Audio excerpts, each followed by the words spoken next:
Hello everyone, मैं हूं सफी हैदर और आप देख रहे हैं इकोनॉमिक्स स्कूल। तो आज हमारा लास्ट लेक्चर होने वाला है चैप्टर 2 का, जिसमें हम पढ़ रहे थे ऑर्डिनल अप्रोच, ऑर्डिनल एनालिसिस, और हमें तटस्था वक्र के द्वारा आज हमें संतुलन करना है कि जो कंज्यूमर है वो इक्विलिब्रियम पॉइंट कहां पर आएगा उसका। तो आइए हम सबसे पहले देखेंगे तटस्था वक्र की जो इंडिफरेंस कर्व होता है उसकी विशेषताएं क्या होती है, उसकी विशेषताएं हम यहाँ देखेंगे। तो विशेषताएं मैंने यहाँ पे कुछ 4-5 लिख रखी है, ठीक है ना। तो उन्हीं विशेषताओं को आपको ध्यान में रखना है और उसको मैं डिटेल में आपको बता रहा हूँ, और अधिकतर ये एग्जाम में आपके पूछी जाती है 12th बोर्ड के अंदर, तो ध्यान दीजिएगा। आइए सबसे पहले होता है विशेषताओं में, तटस्था वक्र विश्लेषण हम जो पढ़ रहे हैं उसमें विशेषताओं में सबसे पहली विशेषता होती है ढाल जो होता है वो ऋणात्मक होता है। अब इसका ढाल ऋणात्मक क्यों होता है, इसका कारण होता है सबसे मेन कि हम एक वस्तु को बढ़ाते हैं तो हमें दूसरी वस्तु को कम करना पड़ेगा, तभी हमें समान संतुष्टि मिलेगी, जो कि मैंने आपको लास्ट लेक्चर में बताया था, ठीक है ना। तो एक वस्तु बढ़ाने पर दूसरी कम कर रहे हैं, इसका मतलब इन दोनों के बीच में रिलेशन कौन सा हो रहा है, विपरीत हो रहा है, इनवर्स हो रहा है। तो इसी वजह से जो ढाल होता है वो ऋणात्मक होता है।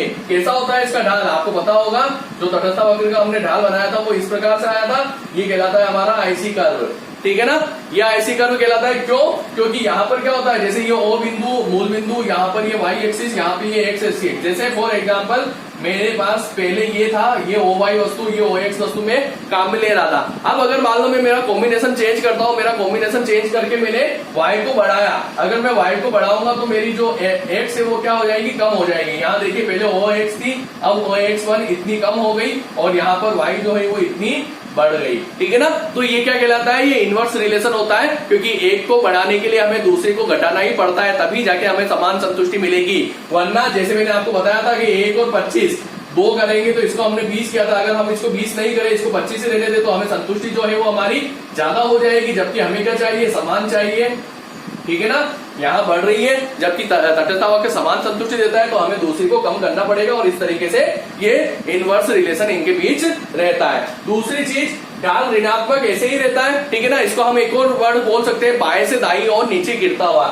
ये बाया होता है, बाएं से दाईं ओर यानी नीचे की ओर गिरता हुआ, ये होता है तटस्था वक्र। लेकिन आपको एक और चीज बता देता हूँ, ये देख लिया हो आपने। अब आपको एक और चीज बता देता हूँ कि जो तटस्था वक्र होता है ना, उसका ढाल ना तो एक समानांतर रेखा होता है, ना तो इस तरीके से समानांतर रेखा होगा, ना इस तरीके से लंबवत रेखा होगा, और ना ही तटस्था वक्र का ढाल इस तरीके से धनात्मक होगा।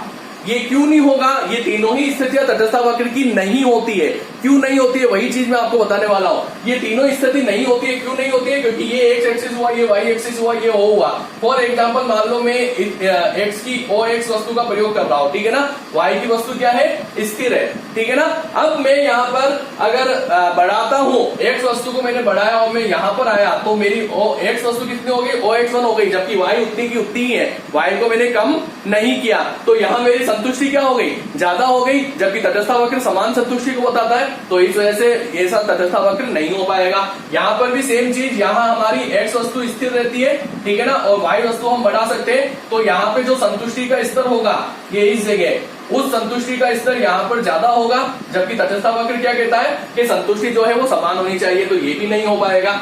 यहाँ पर क्या होगा, यहाँ पर जैसे मैं इस पॉइंट पे हूँ, अगर मैं बढ़ाता हूँ तो वाई वस्तु भी बढ़ रही है, वाई वन हो गई जैसे वाई से, और ये एक्स थी, ये एक्स वन हो गई एक्स से, तो क्या हुआ, यहाँ से संतुष्टि का स्तर यहाँ पे बढ़ गया, ठीक है ना। जबकि तटस्था वक्र क्या कहता है, संतुष्टि का स्तर बराबर रहना चाहिए। तो ये तीनों ही स्थितियां जो है वो तटस्था वक्र की नहीं होती है, तीनों ही तरीके से तटस्था वक्र नहीं बनते। तटस्था वक्र केवल ऋणात्मक होता है, बाएं से दाईं की ओर, नीचे की ओर गिरता हुआ होता है। अब जो सेकंड विशेषता है हमारी, वो सेकंड विशेषता क्या दे रखी है, तटस्था वक्र जो है वो मूल बिंदु की ओर उन्नतोत्तर होता है ना, कॉन्वेक्स टू द ऑरिजिन, ठीक है ना, मूल बिंदु की ओर उन्नतोत्तर होता है। जैसे ये हमारा तटस्था वक्र था, यही था हमारा तटस्था वक्र आईसी, ठीक है ना, ये एक्स एक्सिस, ये वाई एक्सिस, ये ओ, ठीक है। वक्र बनाना आप सीखेंगे, बिल्कुल सीखेंगे। आप जो मैंने शेड्यूल बताया था, तालिका बताई थी, उससे बनाइए, या फिर आप इस तरीके से फ्री हैंड तरीके से बना दीजिए। सेप होगा वो आना चाहिए, बाकी चीजें वो की वो होगी सेम, अगर आप तालिका नहीं बनाते हो तो। लेकिन एग्जाम में अगर तालिका के द्वारा पूछा जाता है तो वहां आपको तालिका बनानी है। और तालिका कैसे बनानी है ये मैंने आपको बताया था, एक वस्तु आपको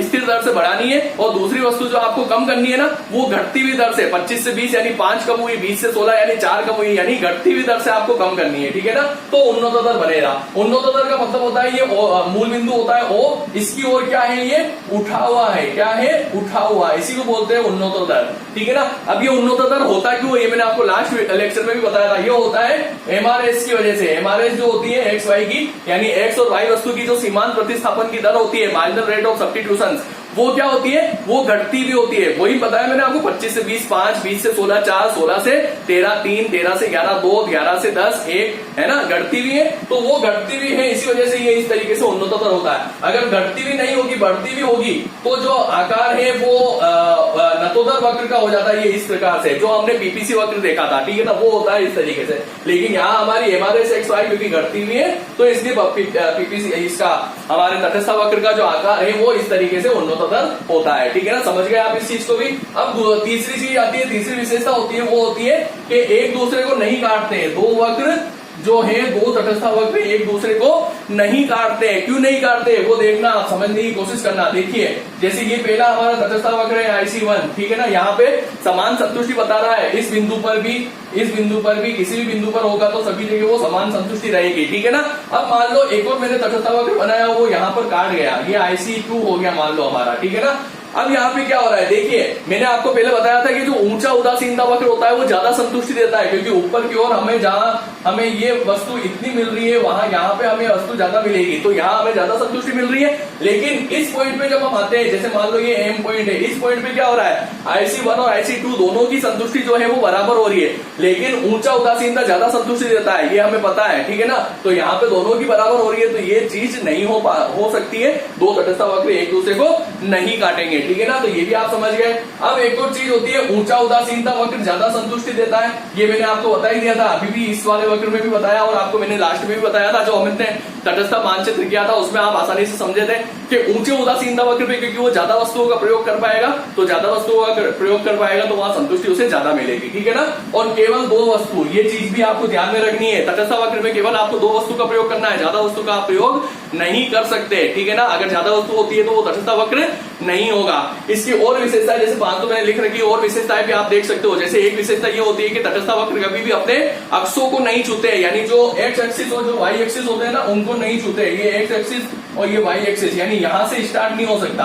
अगर यहां से स्टार्ट होता है तो जो एक्स वस्तु है वो क्या हो जाएगी, जीरो, वाई वस्तु जीरो हो जाएगी। और ये यहां से भी स्टार्ट नहीं हो सकता, क्योंकि यहाँ पे क्या है, वाई वस्तु जो है वो जीरो हो जाएगी। और जब एक वस्तु जीरो हो जाएगी तो दूसरी वस्तु का प्रयोग ही नहीं हो रहा है, तो इस वजह से तटस्थ वक्र ऐसे भी नहीं हो सकता। तो ये कुछ विशेषताएं हैं, इसमें से कम आपको 3 विशेषताएं जरूर याद रखनी है, जो आपकी बुक में भी दे रखी है राजस्थान बोर्ड की, ताकि आपको याद रहे और आपके एग्जाम में पूछा जाए तो आप उसको आसानी से बता सको, ठीक है ना। एक्सप्लेनेशन में आपको बताने वाला हूं कैसे एक्सप्लेन करते हैं कोई भी चित्र आप बनाते हो, तो है ना। लास्ट में जब हम संतुलन करेंगे उसके एक्सप्लेनेशन से आप समझ जाएंगे कैसे हर वक्र को आपको एक्सप्लेन करना है। अब चलते हैं हम संतुलन, उपभोक्ता के संतुलन के लिए तटस्थ वक्र के अंदर हमें एक चीज और चाहिए होती है, जिसका नाम होता है बजट रेखा, जिसको हम कीमत रेखा भी बोलते हैं। क्या बोलते हैं, कीमत रेखा। कीमत रेखा, बजट रेखा होती क्या है, बजट यानी एक तरीके से उपभोक्ता के बजट को बताती है। किसको बताती है, उपभोक्ता के बजट को। यानी उपभोक्ता अपनी जो सीमित आय होती है, जो भी आय हो, मान लो एक दिन का वो 500 रुपए कमा रहा है, एक दिन का 100 रुपए कमा रहा है, 300 रुपए जो भी कमा रहा हो, ठीक है ना, उसकी सीमित आय को वो कैसे खर्च करेगा विभिन्न वस्तुओं पर। विभिन्न वस्तुओं में हम केवल 2 वस्तु लेंगे क्योंकि तटस्थ वक्र हम देख रहे हैं, तो कैसे खर्च करेगा, खर्च कैसे करेगा, वो देखेगा कि उन 2 वस्तुओं की कीमतें क्या है, ठीक है ना। क्या देखेगा, 2 वस्तुओं की कीमतें क्या है और मेरी आय क्या है, मेरी आय से मैं कौन सा अच्छा संयोग अपना सकता हूं उन कीमतों के आधार पर, वो कहलाती है बजट रेखा। यानी बजट रेखा उन विभिन्न वस्तुओं के संयोगों को बताती है जो उपभोक्ता अपनी सीमित आय और वस्तुओं की कीमतों के आधार पर खर्च करता है या खरीद सकता है, ठीक है ना। जैसे मैंने यहां लिख रखा है, बजट रेखा है ना, 2 वस्तुओं के उन विभिन्न संयोगों, कॉम्बिनेशन को बताती है जिन्हें उपभोक्ता सीमित आय, 2 चीजें याद रखनी है आपको, सीमित आय और वस्तुओं की कीमतों के आधार पर प्राप्त कर सकता है। यानी अपनी आय देखेगा, मेरी आय कितनी है और वस्तुओं की कीमत कितनी है, उसके आधार पर वो वस्तु खरीदेगा। फॉर एग्जाम्पल, मान लो मेरे पास 40 रुपए, मुझे 2 वस्तु खरीदनी है, एक वस्तु की कीमत 5 रुपए, उसकी मैं 4 इकाइयां 20 खरीदता हूं, एक वस्तु की कीमत 10 रुपए, उसकी मैं 2 इकाइयां यानी 20 रुपए की 2 और एक की 20 रुपए की 4, ठीक है ना। तो ये 6 इकाइयां मैंने खरीदी, मेरी सीमित आय कितनी थी, 40, वो 40 की 40 खर्च हो गई। किसके आधार पे, कीमतों के आधार पर और मेरी आय के आधार पर, ठीक है ना। तो इस तरीके से होता है, ठीक है ना। उसके बाद ये जो बजट रेखा है इसका समीकरण भी आप लिख सकते हो, क्योंकि हम यहाँ दो वस्तु का प्रयोग कर रहे हैं, तो हम क्या करेंगे यहाँ पर px into Q X plus P Y into Q Y into Q Y बराबर m, ठीक है ना। यानी एक वस्तु की कीमत और मात्रा को गुणा करके दूसरी वस्तु की कीमत और मात्रा को गुणा करके वो किसके बराबर होनी चाहिए, आपकी इनकम के बराबर होनी चाहिए। इसको आप समीकरण के रूप में इस तरीके से लिख सकते हो। बजट रेखा का जो ढाल होता है, बजट रेखा का जो ढाल होता है वो ढाल होता है कीमत अनुपातों के बराबर, यानी px अपॉन पी वाई, ठीक है ना। क्या होता है px upon P Y, px यानी x वस्तु की कीमत, py यानी y वस्तु की कीमत, दोनों का अनुपात कर दिया px अपॉन पी वाई, तो वो क्या कहलाता है, बजट रेखा का ढाल कहलाता है। अब बजट रेखा कैसे बनती है वो मैं आपको बताता हूं। देखिए बजट रेखा इस तरीके से बनती है, यहाँ पर ये x एक्सिस हो गया, यहाँ पे ये y एक्सिस हो गया, ये O बिंदु हो गया, ये इस तरीके से एक सीधी रेखा होती है ऋणात्मक, ये बजट रेखा कहलाती है। इसको आप नाम दे दीजिए, जैसे ए बी नाम दे दिया, ठीक है ना। अब देखिए सीधी सी बात है, यानी मेरी आय जो है उस सीमित आय से मैं इस ए बी वस्तु को यहां तक खरीद सकता हूं, इन संयोगों को खरीद सकता हूं, यहां पर मैं कहीं पे भी रह सकता हूं, एक वस्तु को ज्यादा या एक वस्तु को कम कैसे भी खरीद सकता हूं। जैसे अगर मैं यहां रहता हूं तो मैं एक्स वस्तु को ज्यादा खरीद सकता हूं सीमित आय से, एक वस्तु को कम और वाई को ज्यादा खरीद रहा हूं। अगर मैं यहां रहता हूं तो y को x को ज्यादा और y को कम खरीद रहा हूं, ठीक है ना।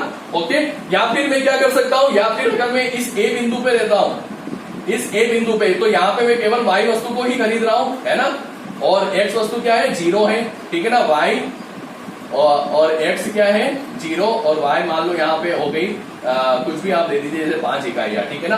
यहाँ पर इस b बिंदु पे यहाँ पे केवल x वस्तु खरीद रहा हूं, जैसे 5 इकाइयां, और y वस्तु यहाँ पे क्या है 0, ठीक है ना। और इसके बीच में मैं कहीं पे भी रह सकता हूँ। एक चीज, इसके अंदर अगर कोई पॉइंट रहता है तो वो प्राप्त बिंदु कहलाता है, प्राप्त, जैसे हमने पीपीसी में किया था। और बाहर कोई रहता है, जैसे ये m बिंदु है और ये n बिंदु है, ये अप्राप्त कहलाता है। यानी मेरी सीमित आय से मैं इस बिंदु पे नहीं पहुंच सकता जब तक कि मेरी आय ना बढ़े, और मेरी सीमित आय से मैं इसको भी नहीं प्राप्त करूंगा, क्योंकि मेरी सीमित आय अगर मुझे पूरी खर्च करनी है तो मैं यहां तक पहुंच सकता हूं, लेकिन मैं इस पे अगर करता हूं तो मेरी आय बच जाएगी, ठीक है ना। तो ये कहलाती है आपकी तटस्थ बजट रेखा, यानी कि कीमत रेखा या प्राइस लाइन या फिर बजट लाइन, ठीक है ना, इसको बोलते हैं, ठीक है।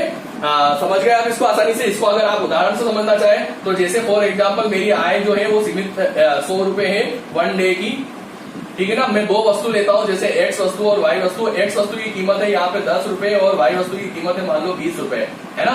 मैं y वस्तु की 2 इकाई लेता हूं, है ना, 2 इंटू 20 यानी कितने 40 रुपए खर्च किए, और x वस्तु की मैं यहाँ पे 10 इंटू 6 इकाई लेता हूं, यानी 60 रुपए खर्च किए। यहाँ मेरी पूरी 100 रुपए खर्च हो रही है, यानी मेरी जो सीमित आय है ये मेरा एक तरीके से बजट कहलाता है, ये बजट रेखा कहलाती है। और यही एक तरीके से मैंने आपको चित्र के रूप में बताया, ठीक है।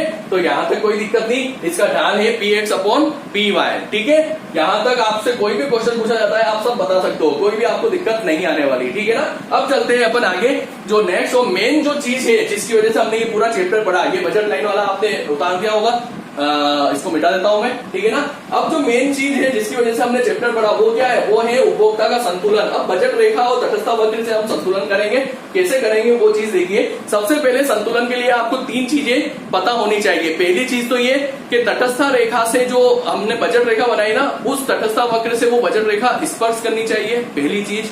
दूसरी चीज, जहां स्पर्श करे वहां पर एमआरएस यानी मार्जिनल रेट ऑफ सब्स्टिट्यूशन यानी प्रतिस्थापन की सीमांत दर जो है वो घटती भी होनी चाहिए। क्या होनी चाहिए, घटती भी होनी चाहिए, ठीक है ना। और तीसरी चीज, एमआरएस गिरती भी होनी चाहिए। इसके साथ में जो एमआरएस है ना वो कीमत अनुपात के बराबर यानी बजट रेखा के जो ढाल है उसके बराबर होनी चाहिए, यानी एमआरएस एक्स वाई बराबर P X upon P Y. ये 3 ही कंडीशन मैंने यहाँ लिख रखी है। बजट रेखा तटस्थ वक्र को स्पर्श करे, जहां स्पर्श करेगी वहां एक तरीके से अधिकतम संतुष्टि मिलेगी। कैसे करेगी अभी अपन वक्र से देखेंगे।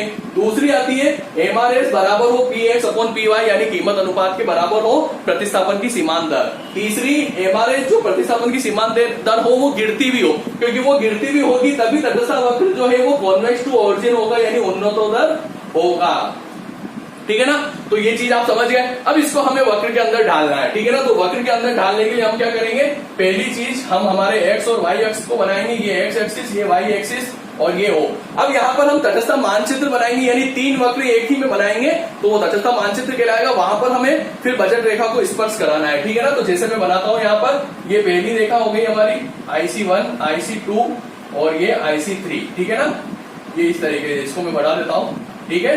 ये Y हो गया, ठीक है। ये IC1, ये IC2, ये IC3, ठीक है। अब हमें बजट रेखा बनानी, बजट रेखा कैसे बनानी है ये मैंने आपको बता दिया। अब उपभोक्ता ये चाहता है कि जो बजट रेखा है वो उसके ऊंचे वाले तटस्थ वक्र पे को स्पर्श करे। तो यहाँ पर हम ज्यादा ऊंचे पे भी नहीं जाते, ज्यादा नीचे पे भी नहीं जाते, हम बीच वाला ले लेते हैं। तो हम बीच वाले पे एक बजट रेखा बनाएंगे जो इसके इस बीच वाले पॉइंट को स्पर्श करते हुए यहाँ से निकलेगी, ठीक है ना। इसको आपको बिल्कुल सीधी बनानी है। यहाँ पर अगर थोड़ा बहुत ऊपर नीचे भी हो गया है तो ये ए बी रेखा है जिसने टच किया यहाँ पर इस जगह पर, ठीक है ना। तो ये जो बिंदु कहलाया है ये हमारा इक्विलिब्रियम पॉइंट कहलाया है, जिसको हम ई बिंदु कहते हैं। क्या हो रहा है यहाँ पर, तीनों चीजें पूरी हो रही है। पहली चीज तो तटस्थ वक्र जो है वो IC2 जो है वो बजट रेखा AB को स्पर्श कर रहा है। दूसरी चीज जहां पर स्पर्श कर रहा है वहां पर MRS जो है वो घटती हुई है। कैसी है, घटती हुई है, ठीक है ना। घट रही है MRS, तभी तो वो उन्नततर है, क्या है, उठा हुआ है, ठीक है ना। और तीसरी चीज जो MRS है वो कीमत अनुपात यानी PX/PY के बराबर है। कीमत अनुपात यानी MRS जो है वो बराबर है किसके, PX/PY, क्योंकि ये जो हमारी बजट रेखा है ये PX/PY ही बता रही है, बजट रेखा का ढाल ही बता रही है। तो ये तीनों कंडीशन यहाँ पूरी हो रही है। तो इस बिंदु पे उपभोक्ता संतुलन में है, जहां पर वो X की OX वस्तु और Y की OY वस्तु प्रयोग में ले रहा है, और इस तरीके से वो यहाँ पे संतुलन में होगा। तो ये कहलाता है उपभोक्ता का संतुलन। अब एक्सप्लेनेशन कैसे दिया जाता है वो मैं आपको बताता हूँ। सबसे पहली चीज आपको ये बतानी होती है कि X पे आपने क्या लिया, Y पे आपने क्या लिया। X पे हमने ली X वस्तु, Y पे ली हमने Y वस्तु। IC1, IC2, IC3 ये 3 तटस्थ वक्र है जो तटस्थ मानचित्र की तरह बनाए गए हैं। AB जो है वो बजट रेखा है। बजट रेखा जो है वो IC2 को E बिंदु पे स्पर्श करती है, यानी जो हमारा E बिंदु है, E पॉइंट है, वही हमारा संतुलन का बिंदु है। और इस बिंदु पे हमारी जो तीनों कंडीशन है वो तीनों कंडीशन यानी MRS घटती हुई, MRS बराबर हो कीमत अनुपात के, और जो तटस्थ वक्र है वो बजट रेखा को स्पर्श कर रही है, यानी तीनों कंडीशन पूरी होती है। तो यहीं पे उपभोक्ता जो है वो अधिकतम संतुष्टि में होता है और यहीं पे उसका संतुलन बिंदु होता है। इस तरीके से आपको एक एक्सप्लेनेशन व्याख्या नीचे लिख देनी है, ठीक है ना। इसी तरीके से हर वक्र का एक्सप्लेनेशन देना है। पहले X पे क्या लिया, Y पे क्या लिया, वक्र क्या कौन सा है ये बताना है, उसके बाद क्या हो रहा है वो चीज बतानी है, जैसे अभी मैंने बताया। तो आज के लिए इतना ही। ये हमारा चैप्टर जो है, चैप्टर नंबर 2 वो हमारा यहाँ खत्म होता है। एक चीज हो, तटस्थ वक्र को आप गणितीय रूप में अगर लिखना चाहे तो आप लिख सकते हो U बराबर F XY, यानी X और Y वस्तु का प्रयोग किया। ये U जो है ये संतुष्टि के स्तर को बता रहा है, यानी XY से मिलने वाली संतुष्टि के स्तर को बताने वाला जो फलन है वो कहलाता है हमारा तटस्थ वक्र। तो इस तरीके से ये पूरा तटस्थ वक्र एक तरीके से मैंने आपको एक्सप्लेन कर दिया। इससे पहले हमने यूटिलिटी एनालिसिस पढ़ा था, ये हमारा ऑर्डिनल एनालिसिस था, यानी तटस्थ वक्र विश्लेषण। तो कोई भी दिक्कत हो आप कमेंट बॉक्स में लिखिए, व्हाट्सएप कीजिए, नंबर दे रखे डिस्क्रिप्शन में। आगे हम 3rd चैप्टर पे चलेंगे जो कि है डिमांड का। वो चैप्टर में भी आपको काफी मजा आने वाला है। ओके, धन्यवाद।